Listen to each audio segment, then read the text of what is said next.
મિત્રો હું એક નવી ક્વિઝ લઈને હાજર થાઉં છું. 10 પ્રશ્નો બહુ જ સાવચેતીથી તૈયાર કર્યા છે. આપ વિડીયોને અંત સુધી જોજો તો આપને જરૂરથી સ્પર્ધાત્મક પરીક્ષામાં સારો સ્કોર મેળવવા માટે લાભ થશે. વિડીયોને લાઈક પણ કરી શકો છો અને ચેનલને સબસ્ક્રાઇબ પણ કરી શકો છો. પહેલો પ્રશ્ન: ભારતે તાજેતરમાં ડિસેમ્બર 2023માં કયા દેશ સાથે તેના 50 વર્ષની રાજદ્વારી સંબંધોની ઉજવણી કરી? Option A Ukraine, option B Thailand, option C Singapore, option D Korea પ્રજાસત્તાક. પહેલા પ્રશ્નનો સાચો જવાબ છે ઓપ્શન ડી કોરિયા પ્રજાસત્તાક. પ્રશ્ન: યુથ ફોર ઉન્નતિ અને વિકાસ વિથ એઆઈ પહેલ ઇલેક્ટ્રોનિક્સ અને ઇન્ફોર્મેશન ટેકનોલોજી મંત્રાલય અને કઈ કંપની વચ્ચે સહયોગ છે? Option A Google, option B Microsoft, option C Meta, option D IBM. નો સાચો જવાબ છે option C Meta. Youth for Unnati અને વિકાસ વિથ એઆઈ એ national e governance division, electronics અને ઇન્ફોર્મેશન ટેકનોલોજી મંત્રાલય અને ઇન્ટેલ ઇન્ડિયાની સહયોગી પહેલ છે. આ પહેલા આગામી વૈશ્વિક પાર્ટનરશિપ ઓન આર્ટિફિશિયલ ઇન્ટેલિજન્સ સમિટમાં મુખ્ય રીતે દર્શાવવામાં આવશે. આ પ્રોગ્રામ યુવાનોને આવશ્યક એઆઈ કૌશલ્યોથી સજ્જ કરવા માટે રચાયેલા છે. યુઆઈનો ઉદ્દેશ એઆઈની ઊંડી સમજણ કેળવવા 8 થી 12ના ધોરણ સુધીના શાળાના વિદ્યાર્થીઓને એઆઈ આર્ટિફિશિયલ ઇન્ટેલિજન્સ સ્કિલ્સ સાથે સક્ષમ બનાવવા અને તેમને એઆઈના ઉપયોગકર્તા બનાવવા માટે સક્ષમ બનાવવાનો છે.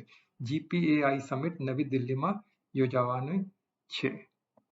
ત્રીજો પ્રશ્ન: બન્ની ઘાસના મેદાનો જે સમાચારમાં જોવા મળ્યા હતા તે કયા રાજ્ય યુનિયન ટેરિટરીમાં સ્થિત છે?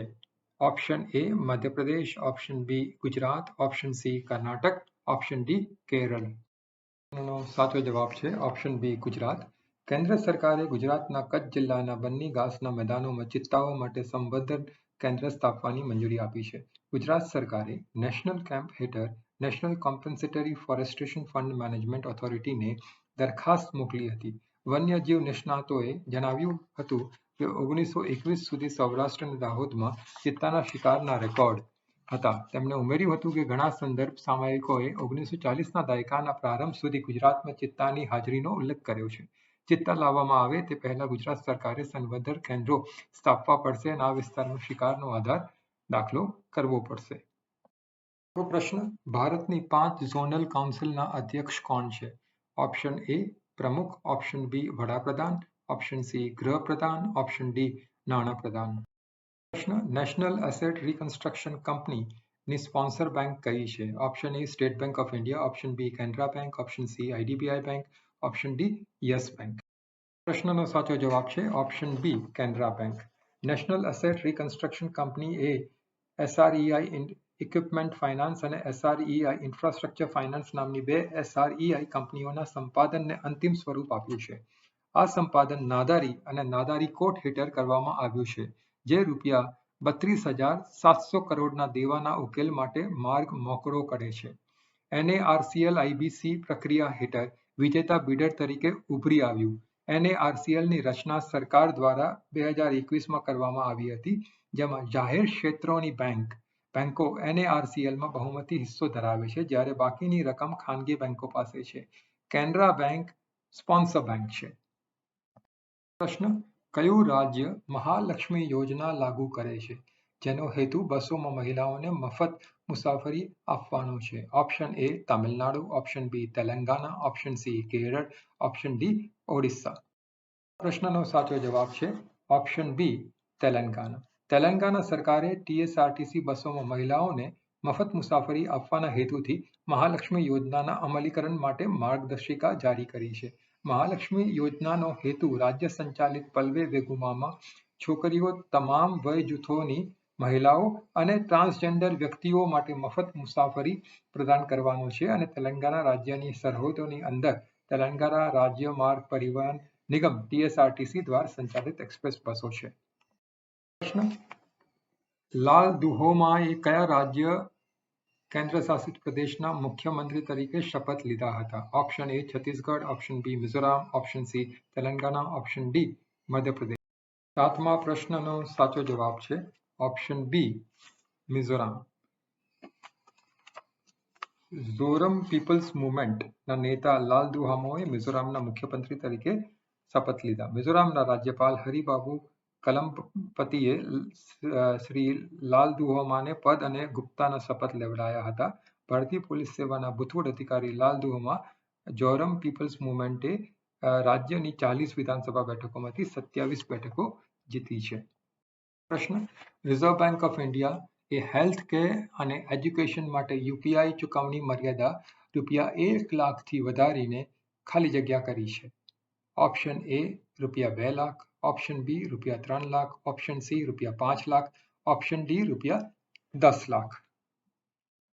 આ પ્રશ્નનો સાચો જવાબ છે ઓપ્શન સી ₹5 લાખ.